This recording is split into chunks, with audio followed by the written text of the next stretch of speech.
جن کو بانی پاکستان تحریک انصاف کہا جاتا ہے، جب ان کو کورٹ بلاتی ہے تو وہ گاڑی میں بیٹھ کر یہ بیان دیتے ہیں کہ اگر مجھے پکڑا تو 9 مئی ہو جائے گی، اگر مجھے پکڑا تو آگ لگ جائے گی۔ سپریم کورٹ کے بعد گندے کپڑے لٹکا کر اس وزیر اعظم کو جو ملک کو ترقی دے رہا تھا گلے سے گھسیٹ دو کے نعرے لگائے۔ اپنا لایا ہوا پروگرام جس کو انہوں نے ڈیفالٹ کیا، پی ڈی ایم کی گورنمنٹ نے، شہباز شریف صاحب نے اس کو بحال کروایا، دوبارہ ملک کو دیوالیہ ہونے سے بچایا۔ یہ کس قسم کا ایٹیٹیوڈ ہے کہ اگر آپ نے مجھے رہا نہ کیا، گنڈا پور صاحب یلغار کرتے ہوئے خیبر پختونخوا سے پنجاب پر حملہ کرتے ہیں۔ پاکستان تحریک انصاف ایک فرینچائز پارٹی بن چکی ہے جس کی 24 کو بیڈنگ ہونی ہے، نند جیتے گی یا بھاوت جیتے گی۔ ایک جماعت نے، جو جماعت آپ کو معلوم ہے کہ ان کا ٹریک ریکارڈ کیا ہے کہ اگر جن کو بانی پاکستان تحریک انصاف کہا جاتا ہے، جب ان کو کورٹ بلاتی ہے تو وہ گاڑی میں بیٹھ کر یہ بیان دیتے ہیں کہ اگر مجھے پکڑا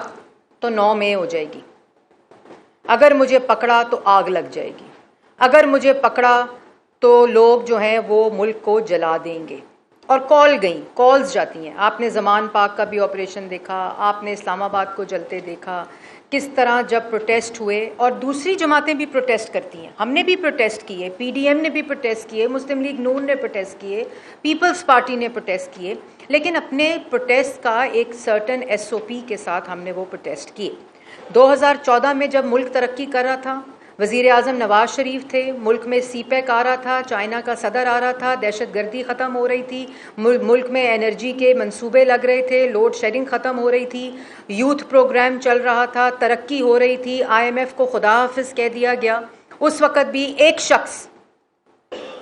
شخص نے ڈی چوک پر حملہ آور ہو کر سپریم کورٹ کے بعد گندے کپڑے لٹکا کر اس وزیر اعظم کو جو ملک کو ترقی دے رہا تھا گلے سے گھسیٹ دو کے نعرے لگائے، پولیس والے کے سر پھاڑے، پی ٹی وی کے اوپر حملہ کیا، پولیس اسٹیشنز کے اوپر حملہ کیا، ڈی چوک کے اوپر حملہ کیا۔ تب بھی ملک ترقی کر رہا تھا، تب آئی ایم ایف کو خدا حافظ تھا، انفلیشن، مہنگائی کم ترین سطح پر تھی، ترقی بلند ترین سطح کے اوپر تھی، ایک گڈ فیل فیکٹر تھا، تو وہ موصوف آ گئے کہ نہیں جی نہیں، ملک کی ترقی نامنظور۔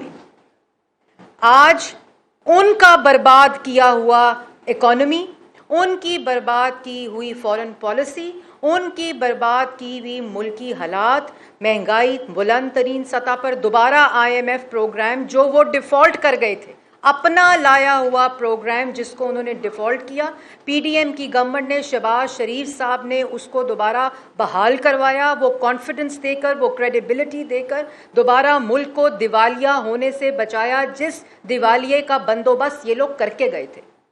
اس کے بعد دوبارہ جب ابھی حکومت آئی، دھرنا، پروٹیسٹ آپ کا سیاسی رائٹ ہے، کانسٹیٹیوشنل رائٹ ہے، لیکن دھرنا دینا ہے تو آپ دھرنا اپنے صوبے میں دیں، آپ نے پروٹیسٹ کرنا ہے تو آپ اپنے صوبے میں پروٹیسٹ کریں۔ لیکن یہ سب آج کیا ہو رہا ہے؟ مہنگائی سنگل ڈیجٹ کے اوپر آ چکی ہے۔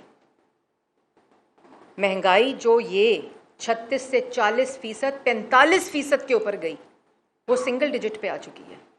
فارن پالیسی 26 سال کے بعد ایس سی او ہوئی ہے اس ملک میں، دوبارہ فارن پالیسی، اس کی کریڈیبلٹی، اس کا جو ہمارے دوست ممالک ہیں، جو فارن پالیسی کسی بھی ملک کی ہوتی ہے وہ تقویت حاصل کر رہی ہے، لوگوں کا کانفیڈنس بحال ہو رہا ہے۔ اگر آپ ریمیٹنسز دیکھیں، ریکارڈ سطح کے اوپر ہیں۔ کیوں ہیں؟ کیونکہ اس حکومت کے اوپر، اس سسٹم کے اوپر لوگوں کا اعتماد بحال ہو رہا ہے۔ اگر آپ انٹرسٹ ریٹ دیکھیں جس سے انویسٹمنٹ آنی ہے، ترقی ہونی ہے، جس ملک کی جو ترقی ہے اس میں اس کا حصہ ہے، وہ 15% کے اوپر آ گیا۔ منصوبے لگ رہے ہیں، ترقی ہو رہی ہے۔ یوتھ، پنجاب میں کیا ہو رہا ہے؟ پنجاب میں لوگوں کو دوبارہ اعتماد بحال ہو کے، دوبارہ منصوبے بحال ہو کے، ہسپتال بن رہے ہیں، کسان کارڈ مل رہے ہیں، ایگریکلچر کو تقویت ہو رہی ہے، جو آپ ہر شعبہ اٹھائیں اس میں ترقی ہو رہی ہے۔ تو تکلیف کس چیز کی ہے؟ تکلیف 2014 والی ہے کہ اس وقت نواز شریف صاحب پرائم منسٹر تھے تو وہ ترقی روکنی تھی، آج شہباز شریف صاحب پرائم منسٹر ہیں تو یہ ترقی روکنی ہے۔ اور کس بات کا احتجاج؟ اس ترقی کے خلاف احتجاج، کم ہوتی ہوئی مہنگائی کے خلاف احتجاج، کام ہوتے ہوئے انٹرسٹ ریٹ کے اوپر احتجاج، کام ہوتی یہ جو فورن پالیسی ہے اس کی بہتری کے خلاف احتجاج ہو رہا ہے کہ جو ہم نے تباہی چڑھائی تھی، اس ملک کو دیوالیہ کر کے گئے تھے، وہ ملک دوبارہ وہ ملک دوبارہ اکنامکلی سٹیبل ہو رہا ہے، اس ملک کے اندر دوبارہ ترقی آ رہی ہے، فورن انویسٹر کا جو اعتماد ہے وہ بحال ہو رہا ہے، اس بات کا احتجاج؟ یہ سب جھوٹ اور فریب ہے، یہ سب دھوکہ ہے۔ 24 کا احتجاج زمان پاک اور بنی گالا کی لڑائی ہے، یہ گھر میں بھاوج اور نند کی لڑائی ہے، یہ گھر کا فساد جہاد بنا دیا۔ علیمہ باجی آتی ہیں جیل سے ملاقات کر کے تو کہتی ہیں کہ عمران خان صاحب نے جمعرات کا الٹیمیٹم دے دیا کہ مجھے رہا کر دو۔ آپ کو رہا حکومت نے کرنا ہے، آپ کو رہا کسی ادارے نے کرنا ہے؟ آپ ایک مجرم ہیں، آپ کے اوپر الزامات ہیں، آپ کے کیسز عدالت میں ہیں، انویسٹیگیشن کے اندر ہیں، آپ کو جو عدالتی فیصلے ہیں، جس طرح ہم نے یہ کہا تھا کہ اگر ہمیں رہا نہ کیا تو خیبر پختونخوا کے اوپر پنجاب چڑھائی کر دے گا، ایک فیڈریٹنگ یونٹ جو ہے وہ دوسرے کے اوپر چڑھائی کر دے گا اور یہاں جہاد اور فساد کر دیں گے، ملک کو آگ لگا دیں گے اگر ہمیں رہا نہ کیا۔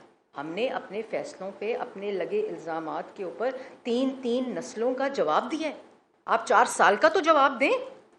یہ کس قسم کا ایٹیٹیوڈ ہے کہ اگر آپ نے مجھے رہا نہ کیا تو گنڈا پور صاحب یلغار کرتے ہوئے، حملہ کرتے ہوئے خیبر پختونخوا سے پنجاب پر حملہ کر دیں گے یا وہ وفاق پر حملہ کر دیں گے؟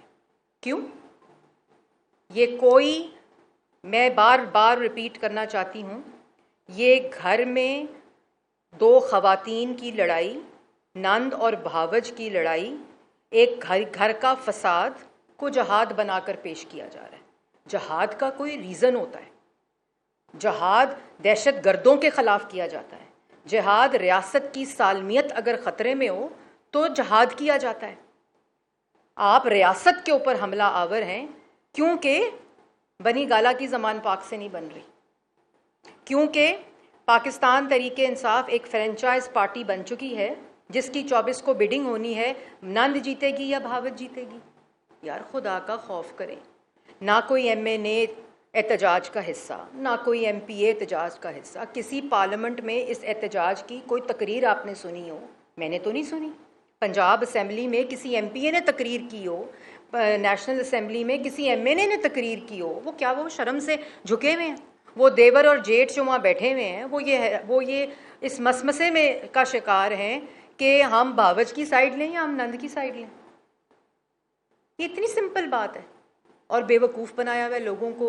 ہم نکلیں گے الجہاد جہاد کے نعرے، ایک زمان پاک میں میٹنگ ہوتی ہے تو اعلامیہ نکلتا ہے، ایک زمان پاک میں میٹنگ ہوتی ہے، بنی گالا میں ہوتی ہے، اس کا اعلامیہ نکلتا ہے جس میں آپس میں کسی قسم کا کوئی نہ وہ جوڑ ملتا ہے نہ اس کے اندر کوئی معاملہ ملتا ہے۔ آپ گھر میں بیٹھ کے اڈیالہ میں 2 خواتین آتی ہیں، آپ ان کے درمیان فیصلہ کرا دیں یا کوئی آپ سٹیٹمنٹ دے دیں۔ مطلب یہ کام تو خدا نہ خواستہ لیڈرز کے جانے کے بعد ہوتے ہیں کہ لڑائی گھر میں پڑ جاتی ہے۔ مطلب آپ کس قسم کی آپ گفتگو کرتے ہیں؟ مطلب آپ بتا دیں نا کہ کل مریم نواز شریف صاحبہ نے یہ بات کی، جب بات ہوئی کہ پولیٹیکل سٹیبلٹی ہونی چاہیے، شہباز شریف صاحب نے وہ تمام اکنامک انڈیکیٹرز بتائے، وہ فورن پالیسی کے انڈیکیٹرز بتائے کہ ملک کے اندر اس وقت 2018 کے بعد جو دہشت گردی نے دوبارہ سر اٹھایا ہے، جس کا کلا کما نواز شریف کر کے گیا تھا،